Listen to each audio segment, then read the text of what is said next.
All right, great. So, someone mentioned they enjoyed the videos. Who was that? Me. Bill. What was your take on the videos, Bill?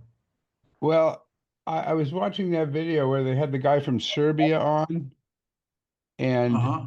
he was, I mean, they had quite a mixture. They had a woman from Russia and a guy from Serbia, and it was just, it's such a wide topic, and there's so many problems with authoritarianism and journalism, and the journalists are struggling a lot of places, I think. And I think it's worse than it's probably been this bad before, but it just seems like journalists are struggling all over the world right now.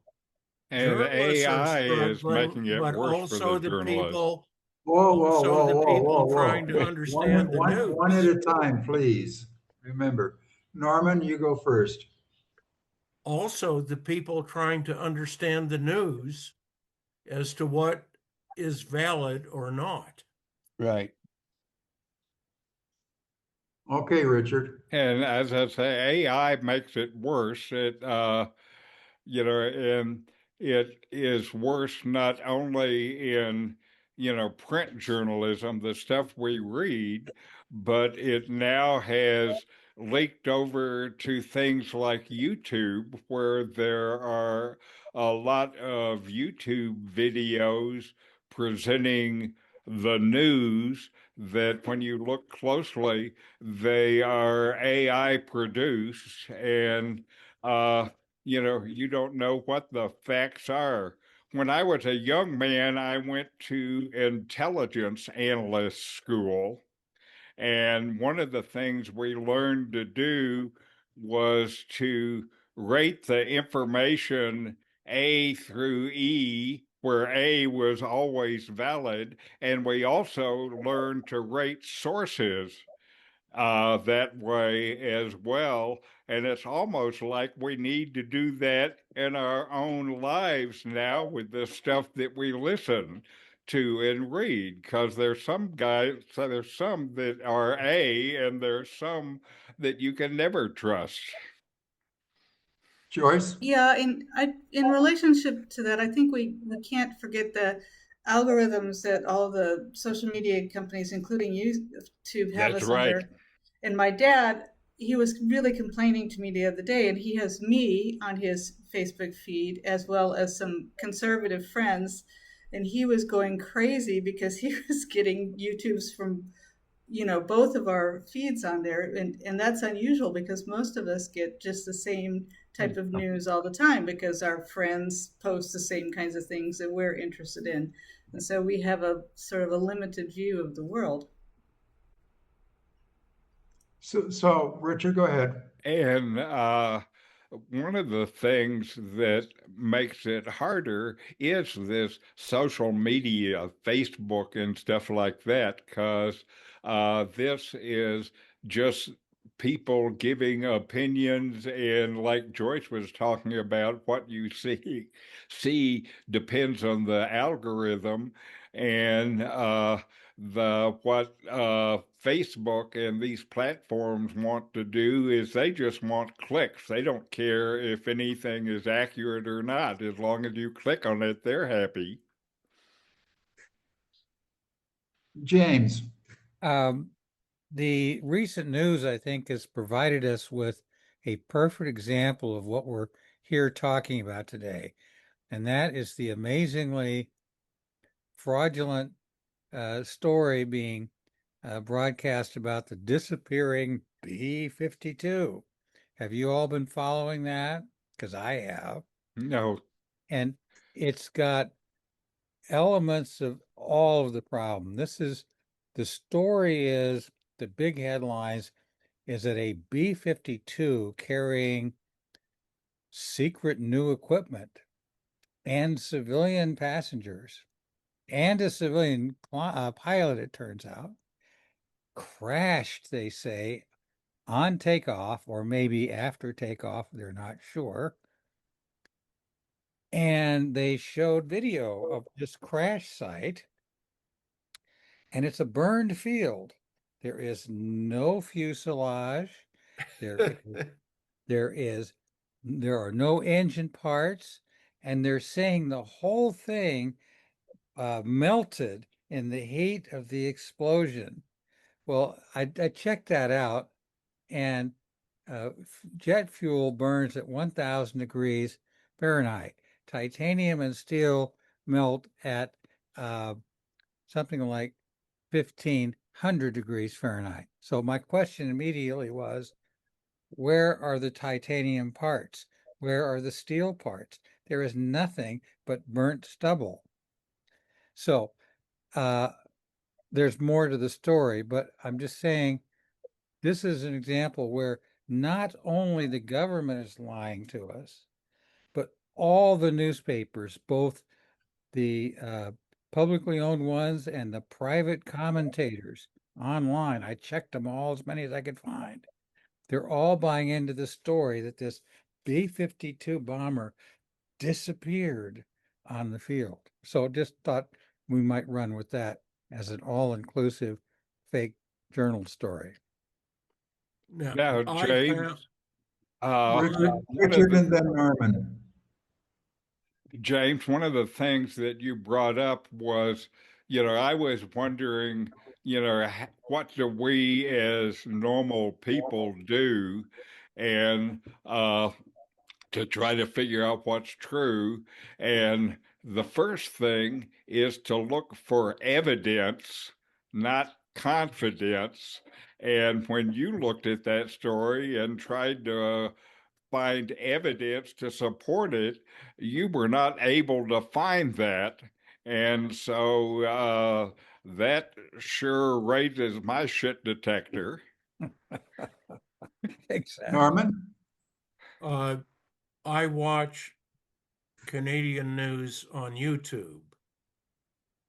And with the introduction of Android 17 and Gemini, I realize I can produce the same thing as a credible news Right. commentator.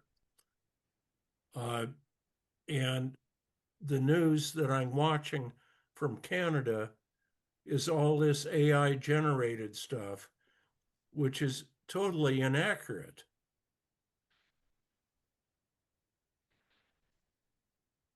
Yeah, but if you did it, Norman, you'd put in some titanium and steel parts on the field, wouldn't you? Come on.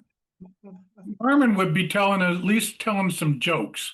And so that would be an improvement. Some good dirty jokes, right, Norman? I know. That's what I'm saying. At least it'd be worth something. Well, there was a couple things that popped out. One is journalism is not a safe job anymore. It's a deadly job. Especially in places like Mexico. Yes. The other thing was that journalistic freedom, the freedom to tell the truth, well, not tell the truth, the freedom to report unbiasedly has declined dramatically in the world. Yes. I don't know if you looked at those charts or not on the graphs that said it was way down.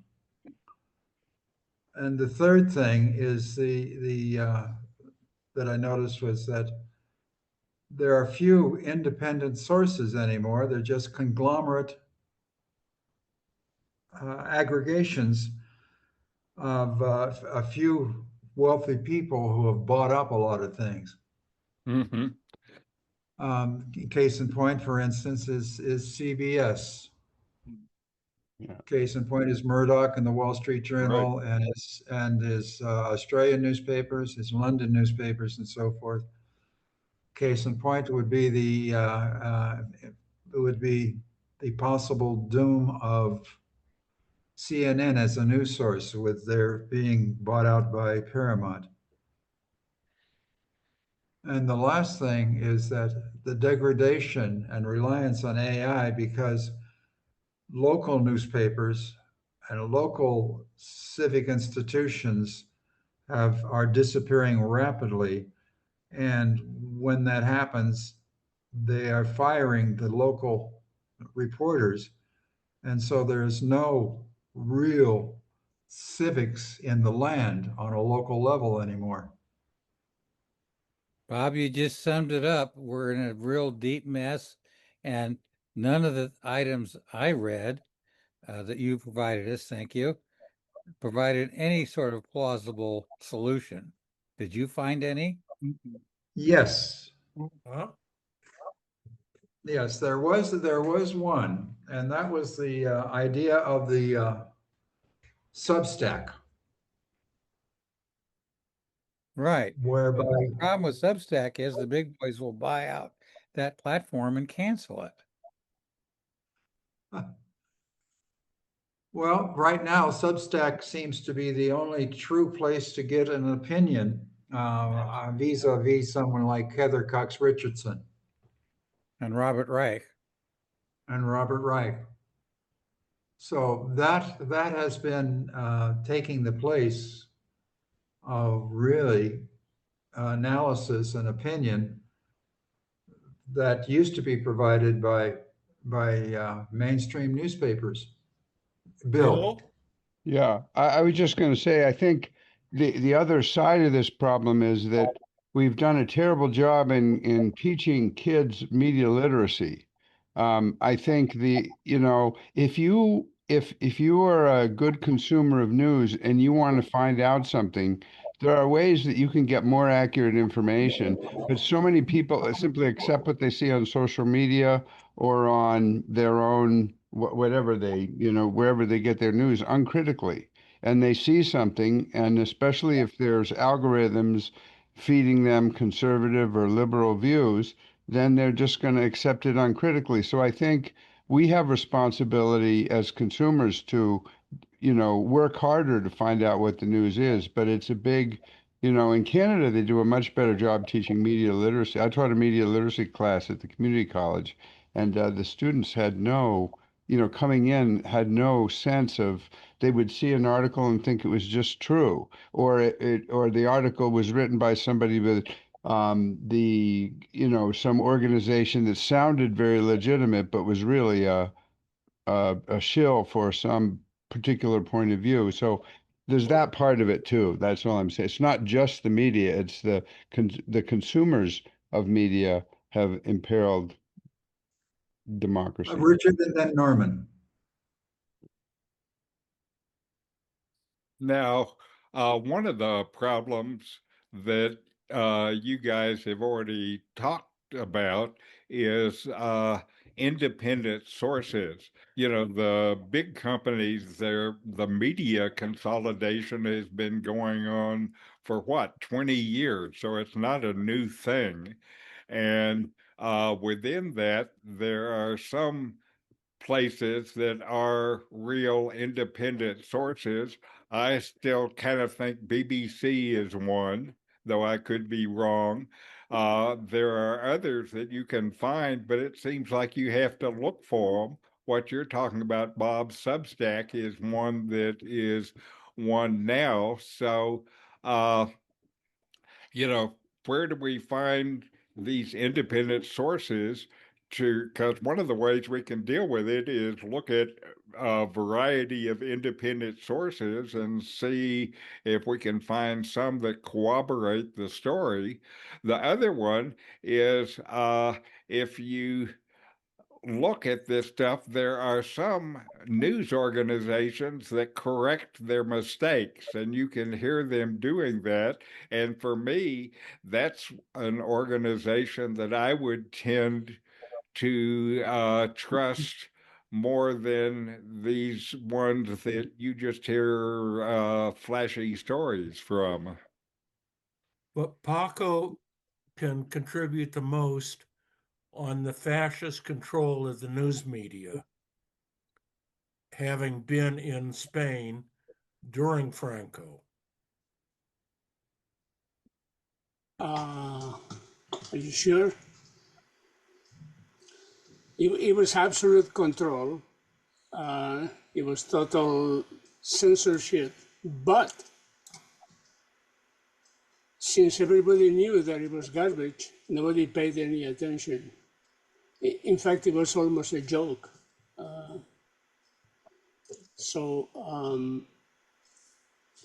But I do follow now the Spanish news, and it's very difficult to really tell what's going on in Spain. The partisanship in Spain is very, very strong right now, between left and right. I don't know, James, you live there, so you probably can comment on that.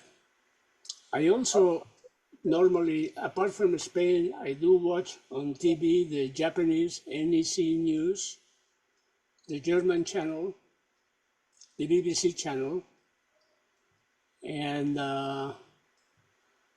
when I am through, and I read 2 newspapers a day, and when I am through with all that, I am usually more confused than when I started.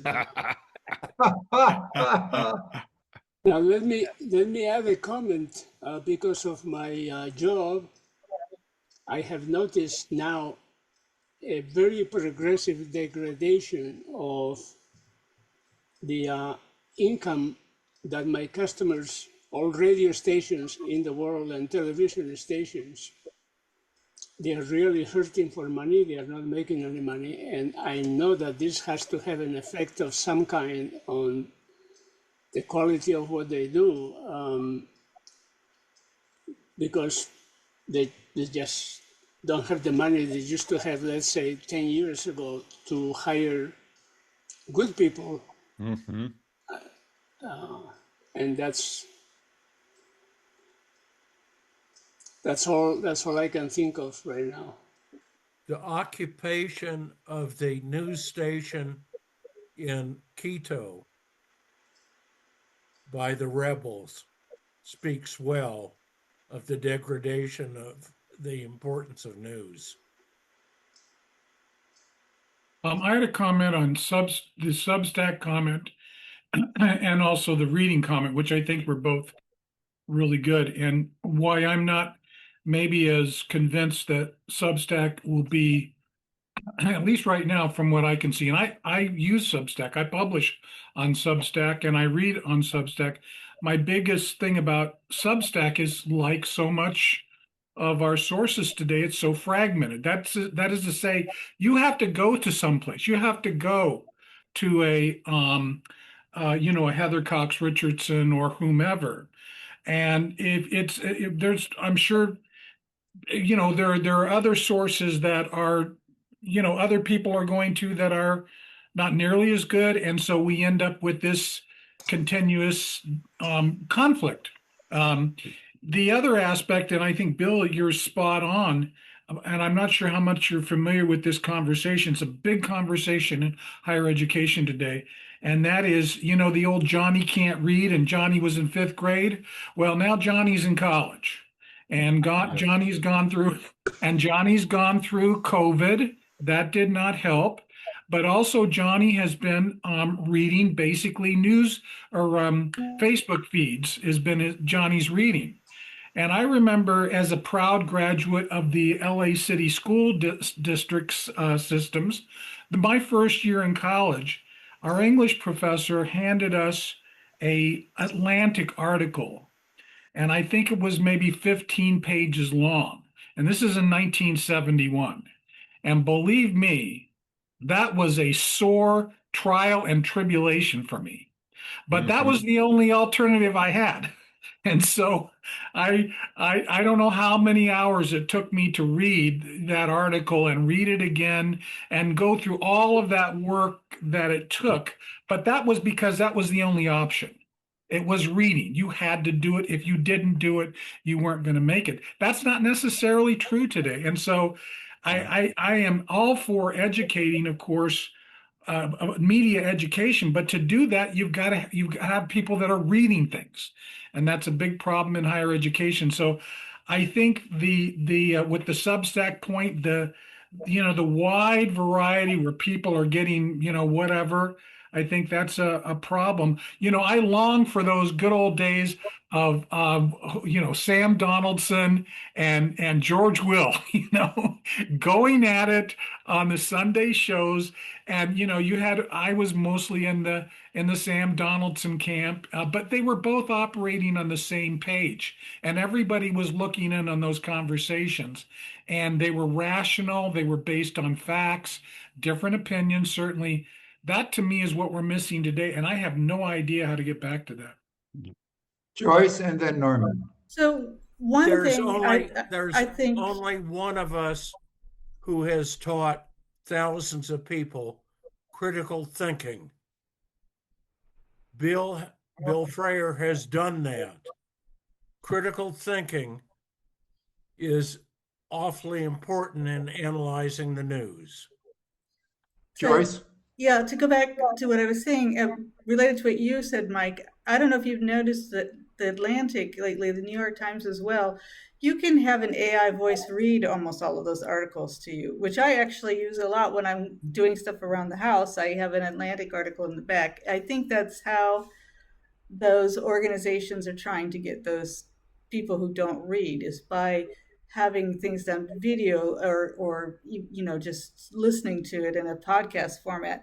The second, I mean, this has been going on for a long time, because I remember when I went to work for the city of Palo Alto, which was in 2012, they had a lot of San Jose State environmental engineering graduates, not one of whom could write a paragraph.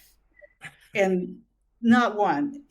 And I got to the point where I wouldn't hire anyone from San Jose State, because that particular college did not teach people how to write. So that is, that was 14 years ago. Just a thought on some current news. There was a local television reporter who resigned on air. Mhm. I forget where it was, but he was a longtime reporter, and he resigned because he says he refused to basically report the sanitized dribble they wanted him to report. I think that was somebody on CBS. I saw that, Bob. I don't remember what was that either, but I saw the same thing. Yeah. Yeah. But it all hinges on critical thinking, as Bill Freyer has taught for decades. Norman, you're exaggerating how many students I've had, but the one thing that relates to this also is there's been some research out that all of us have been influenced by the internet and by the availability of these short things that I was thinking of Mike's example of the Atlantic. I subscribe to the Atlantic, and sometimes I'm reading an article, I've read 2 or 3 pages, and I say to myself, how long is this article?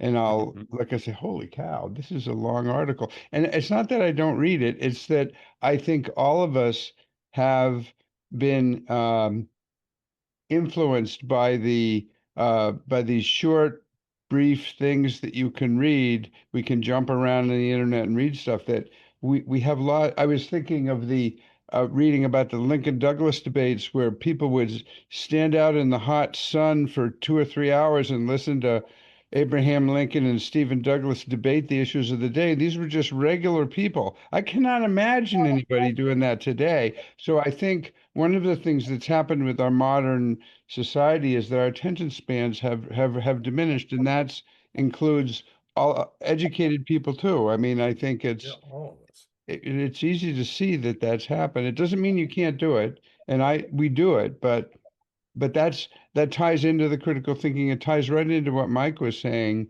And you're right. A lot of these college professors report that the students aren't even reading. Some of them have decided not to assign entire books. They're just assigning excerpts of literature and things. So I think this is a broader problem than just the media.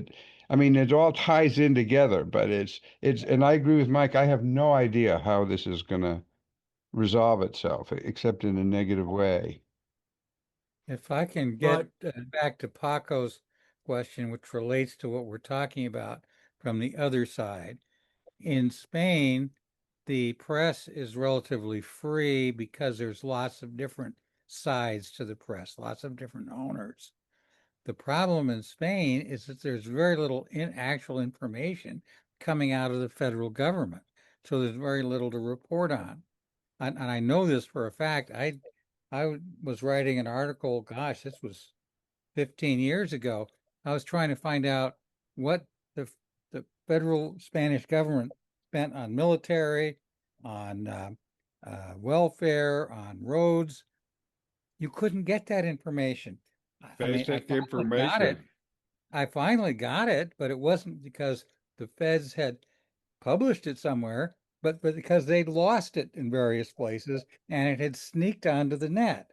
But so if it doesn't matter how free your press is, if they have no information to deal with, is all I'm saying. Richard? Well, one of the things that we talked about what to do that several people have talked about is following individual journalists like Heather Cox Richardson and things like that. So there are people that we've learned to trust. We rate them as A sources and listening to them, but there's so much information out there that it's hard to know if you don't know enough about the source to know that you can rely on them. What do? I think the first thing we have to do is be aware of sensitive to those that are doing emotional manipulation, and those sources are not one that we should trust. You know, You know, so I agree with you 100%, Richard. And the problem is there's about half the country that the minute you say Heather Cox Richardson, they're going to say, oh, that's one of those damn liberals at the university. And I'm not going to, that what they're saying is complete garbage. I'm not going to, and instead I'm going to tune into Jesse Waters because I know Jesse Waters is telling me the truth. And when you get half the country that's doing that, you know, you're in a pickle. But again, Norman? I go back to the increased fascism in the US and what Paco knew during the rise of fascism in Spain in the press. I would expand that, Norman, by saying not just in the US, but in the world. Let's all remember that fascism, or shall we say authoritarian rule, has been true in 99% of human history. Our little experiment starting in the 50s and 60s with actual freedom and liberty and a sense of citizen participation, that's an eye blink in human history. So we were lucky to live through it, but it's bye-bye, we're going back to normal. Yes, but the fascism that we're experiencing in the US has been experienced by others in their home countries. Sure.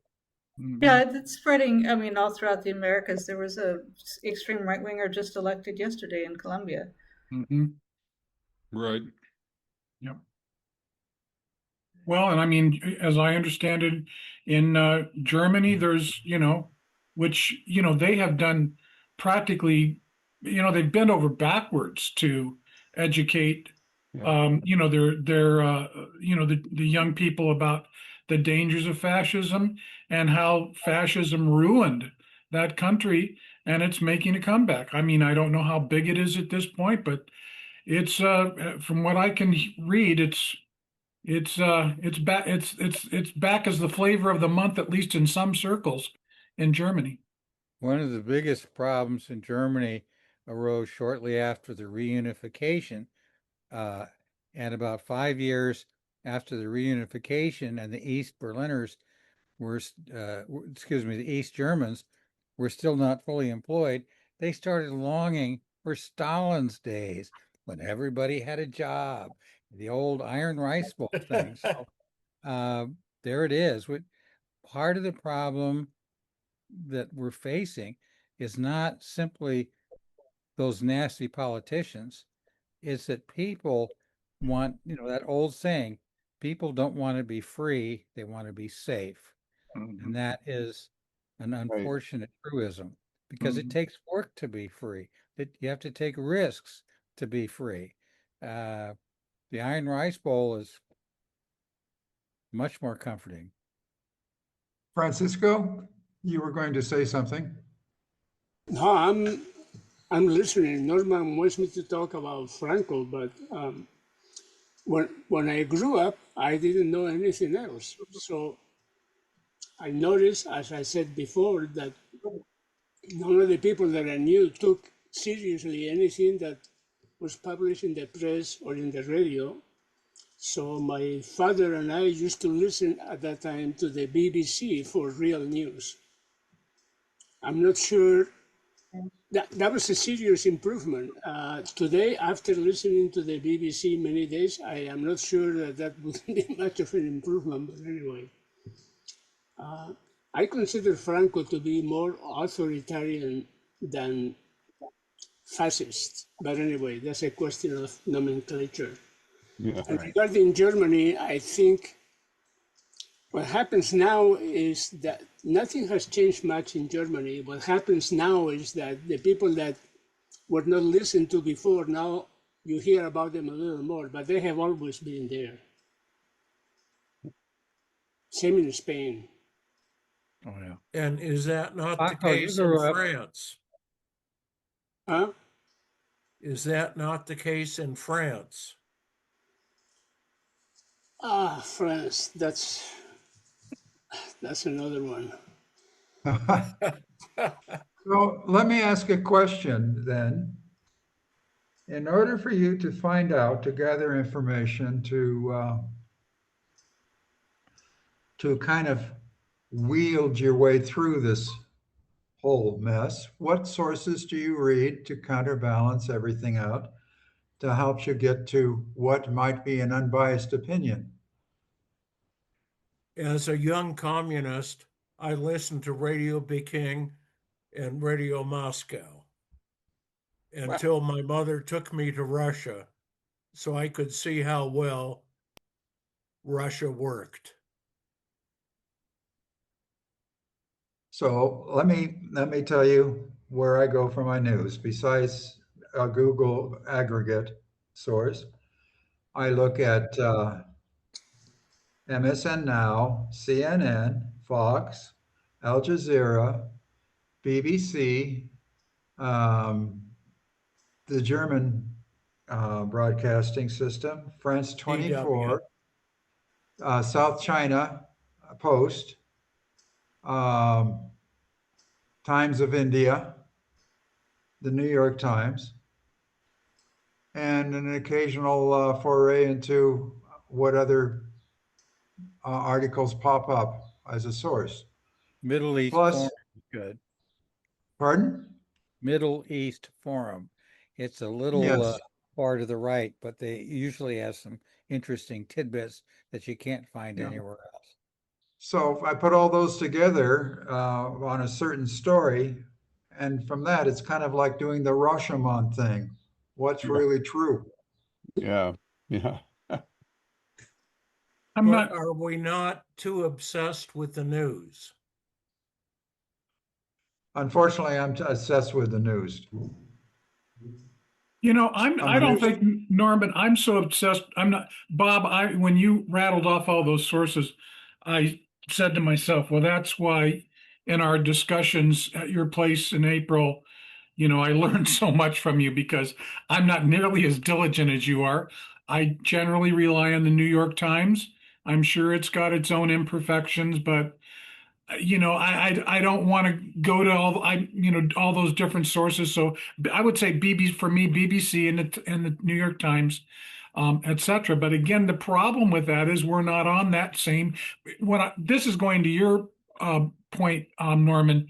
I think I'm not so much obsessed with the news, but what I'm obsessed with is people who are obsessed with the news, but the Fox News and all of, and the problem is that they're taking that stuff in and they are doing things that impact our lives negatively. But at the same time, Matt Aspar, our minister, spoke of a minister who was defined as having 6 months left to live. And what was the first thing he did? Abandon the news. I would do the same thing if I had 6 months to live because I wouldn't care anymore. But the point is, I think I'm probably going to live longer than 6 months. And so all of these people who are obsessed with the Jesse Waters, see, I've lived with some of these people. Being a former evangelical, I've had sort of an insider view on these kinds of things. I've known people that have literally have Fox News on practically all day long. I mean, it's just like in the ether, and you see that kind of stuff coming out in their voting patterns and in their behaviors, and that's not good for us. No, but as we age, the relevancy is less. Well, I'm hoping it's going to be more relevant for me than you, Norman, but we'll have to see about that. All of us on this gathering have wisely built our own individual bubbles to where what's really important to our lives is the local news, and that we can gather from our neighbors, the local press, the local radio, just wandering around and seeing what's going on. That news we know is true.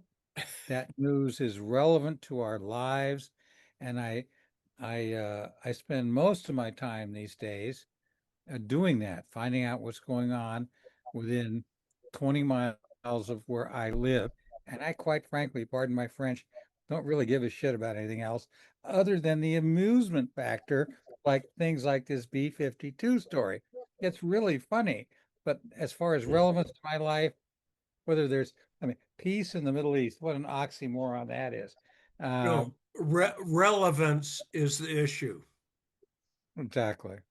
So I would pose a counter argument, James, a little bit in that as important as local news is, the trend line is that it is going away faster than it is being informative.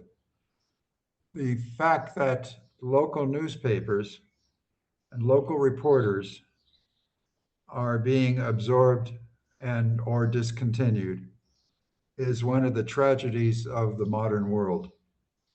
I agree, but see where I live, my local news comes 90% from the people I live with. Ah, Okay. So, but here, the Mexican journalists are the most attacked, killed people in the world. certainly high on the list. Yeah. Maybe it's different if you live in the United States like I do. Am I the only person here that lives in the United States right now? No, I do.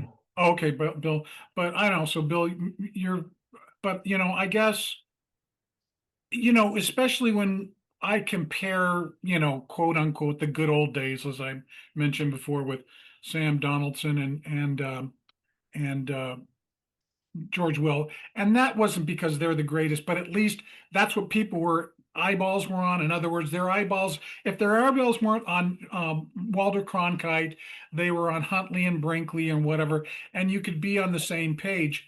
I think in the United States today, because we see just so much craziness in the United States, and we know where this is coming from. We know that the news media is feeding the crazies. They're eating it up every day, and they're acting on that, and it's impacting our world so dramatically. Maybe that's why, to me, it's more impactful than simply the 20-mile radius thing. I just feel this in my bones just practically wherever I go in the United States anymore. Yeah, well, I Jim's felt that coming focus. 25 years ago and left. Right. I Jim's- wasn't dialed in like you were, James, then. Jim's focus on what he is hearing, seeing locally does have import. Well, Norman, I'll put it this way. When I was in Ahihic in April, I felt like so much weight was off of my shoulders. I can't even explain that in some respects. But I mean, the moment I get back into the United States, the heaviness returned. Yep. The lack of happiness. Yeah, I mean, that's it. Yeah. I Well, will say, we know a lot of Canadians here in Bucerias. They call it BC Rias, because there's so many Canadians here, and they seem to know a lot more about what's going on in the U.S. than most Americans. So we end up talking about what's going on in the U.S. with a lot of our Canadian friends who have, they have a slightly different perspective. I find it very interesting. But you're right about the heaviness. I mean, when you fly back into the United States, there is something that just settles on you. There really is. It's awful. No, the Canadian news accurately reporting the damage that the U.S. is trying to do to Canada is just fucking amazing. Bill, I'm Well- interested. Do you feel that heaviness too, or how does it impact you? Well, I was thinking when talking about local news, in Maine, a lot of the local newspapers were having, financial problems, and instead of going out of business, they formed a consortium of local news that's a nonprofit that combined most of the state newspapers into a local news consortium that publishes individual papers in the individual. Anyway, they've come up with a system that does better with that. But I think that heaviness that you were all talking about comes from the ludicrousness of our federal government at the moment, and the ability of Trump has been able to um, key into the resentments that a lot of working class people have felt from what has honestly been a kind of elitism that's been focused on by the Democrats and looking down on working class people. That started with Clinton and everything. So I think I'm hoping that I agree there is the heaviness, but the heaviness mostly comes from this bullshit going on with criticizing Canada and wanting to get Greenland. All this stupid. Everything is stupid. From the reflecting pool to the Kennedy Center. I mean, it's just a bunch of crap. And but things are beginning to unravel. What I get hope is I think things are beginning to unravel, and the people are starting to question. So I don't know how the midterms are going to happen or the next 2028 election is going to happen, but I'm hopeful that it will, getting the Trump people out of there will allow people to take stock like they did after Watergate. But I don't know if that's going to happen. But I do agree with you, Michael. It is pretty heavy right now. And I guess in some respects I admire you being in Maine more than the Midwest. Yeah. I think that might be a little bit less heavy than here in Yeah. central Illinois. Even though Illinois is a blue state, we know it's a blue state only because of Chicago. If you get 50 Yeah. miles south of Chicago, you're right in it's like being in misery. Well, we're having I had a friend in Maine who learned to speak French, and he'd forgotten it until our company dealt with a French company. Because Maine is much closer attached to Canada yeah. than the rest of the U.S. And Maine's a pretty blue state. Right now we're dealing with this oysterman, Graham Plattner, that's kind of had a rough personal life, but he's drawing huge crowds everywhere, and I'm beginning to think that the Democratic Party might, if they elect him, is moving towards getting back in touch with the working class, which I think would be a good thing. But I don't know. I mean, it's so much. Well, the other thing, Bill, that I think is different though than Watergate, and you saw it even in the way the Senate reacted in Watergate, when it finally became apparent that Richard Nixon, had no clothes. The Senate, some very serious Senate Republicans yeah, went to him yeah. and said, "Sorry, the gig is up, Tricky Dicky, and you're out of here." Well, I would say, Nixon's debacle was a tempest in a teacup compared I to what know. we're dealing with today.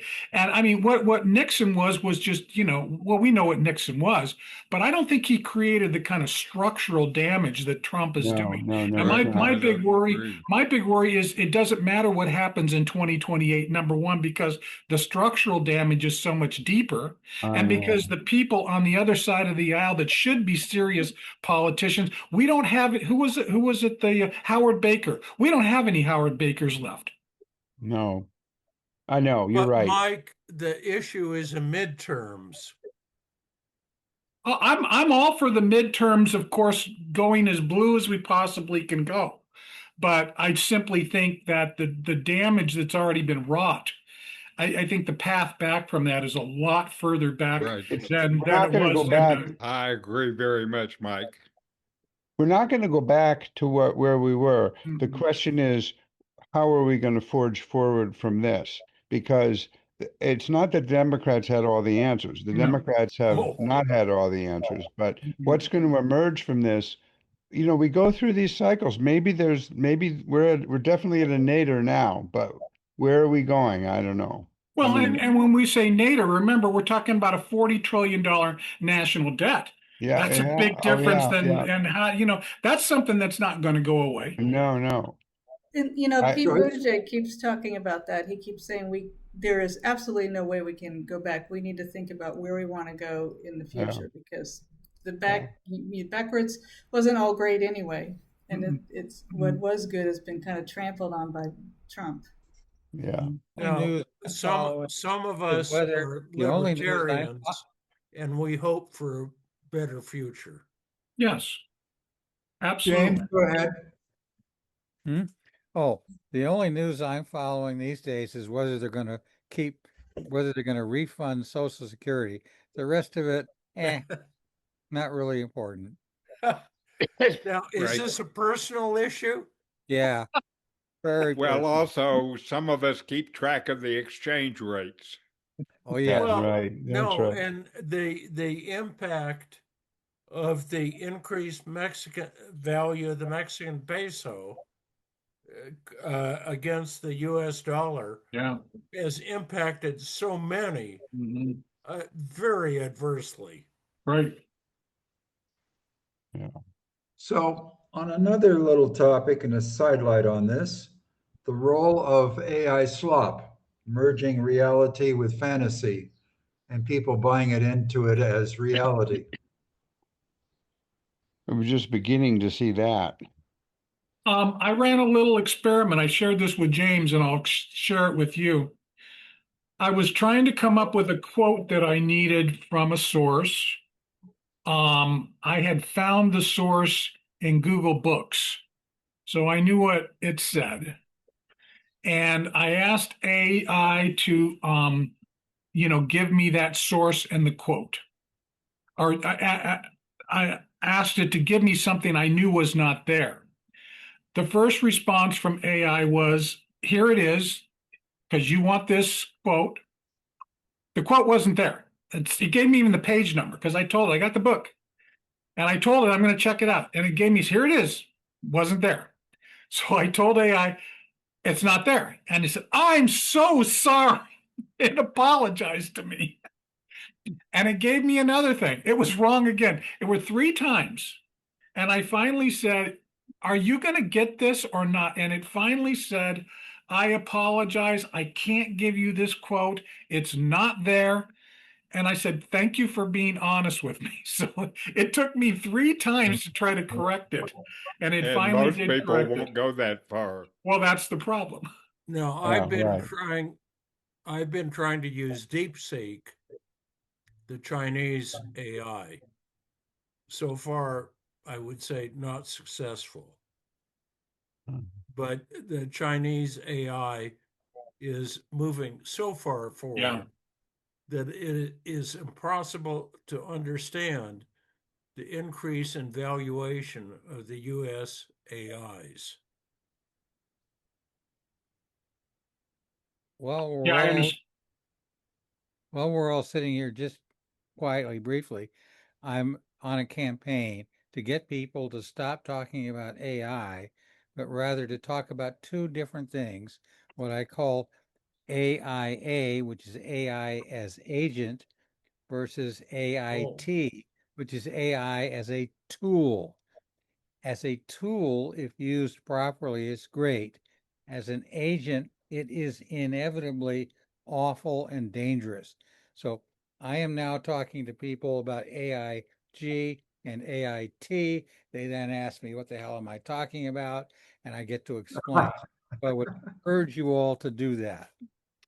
My Richard? fear is that the newsrooms are moving away from the tool aspect and moving more towards the agency aspect and the writing of news. Exactly. That's exactly what's happening. It's Richard, could you comment on AI agents? I don't use AI agents, so any comment I would make is just based on reading rather than experience. I can comment on AI as a tool because I use AI as a tool, uh, many times a week, and I get real But utility. I have not understood AI agents. James apparently has. okay. The tool part and the agent part blur around the edges, but the clean example would be using AI to spot to scan cancer photos, cancer scans, count numbers. That's a tool. It works great. The agency part is when you ask the machine to make a decision. Where should I go on vacation? Is this product safe? That's when you're asking it to act as an agent, and they always get it wrong. 90% of the time, there's some kind of an error, and at least 50% of the time there's disaster. So Well, that's all. James, you're What pinpointing. what AI agent have you tried? I lots going to Several. Bill? going to I- different things, saying, this is our AI thingy. Give me an answer. But what you're pinpointing, James, is really the crux of the whole thing is that AI used in reasonable, particular ways as a tool is very good. The problem we run into with AI is people really want to use it in all kinds of agent ways, to use your description, to decide where to buy. I'm especially some of this military stuff. Hexeth wants to use it as an agent in a lot of ways. But I think this is the critical. There's nothing inherently wrong with AI if you use it in an appropriate way. And I think that's what we're trying to, which we need to figure out because And it can be very helpful. But Hence this my Richard? comment. Bill, AI is an how could you speak about the head of our Department of War?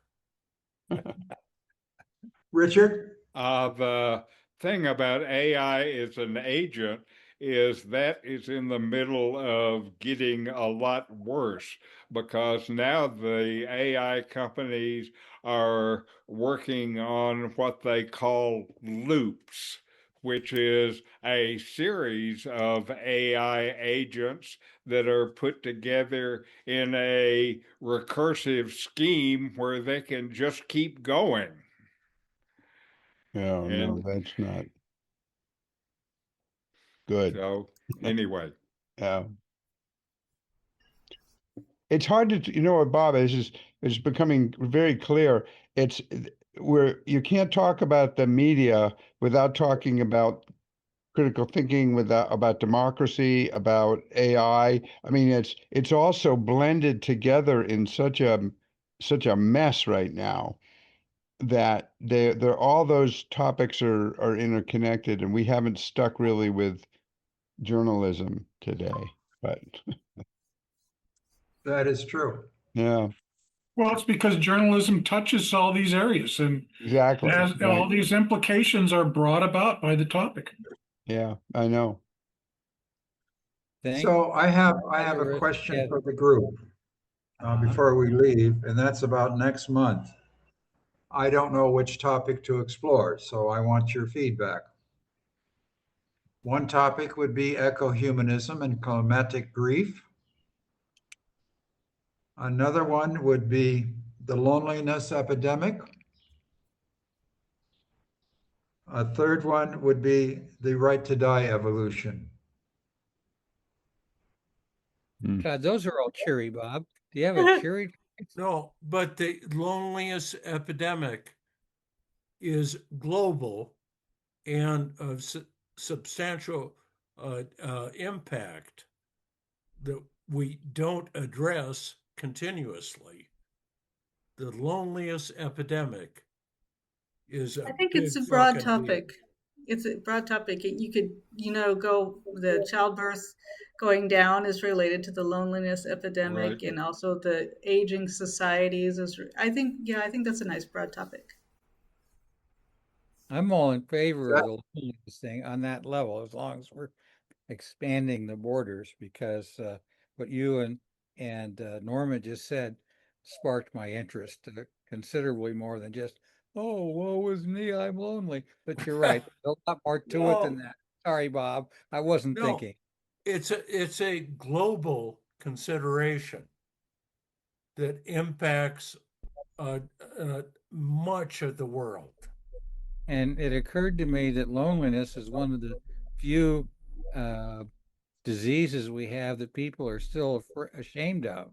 I mean, we don't worry about cancer anymore. Oh, I got cancer. That you can say that. But if you say you're lonely, that's going to bring shame on you and your family. So it's a hell of a No, good. Thanks, Bob. when we get together for Saturday breakfast, basically the issue is loneliness. We discuss our physical ailments, but loneliness is the critical issue. Okay, so I will expand this to a global view and do the Excellent. research on it. Thank you, Bob. Yes, Thank you again, Bob. Very good. Thank you, conversation. everybody. Bye. And I'll Bye. see you all Adios. next month You Yep. bet you or will. sooner. Good. Bye. Okay, bye.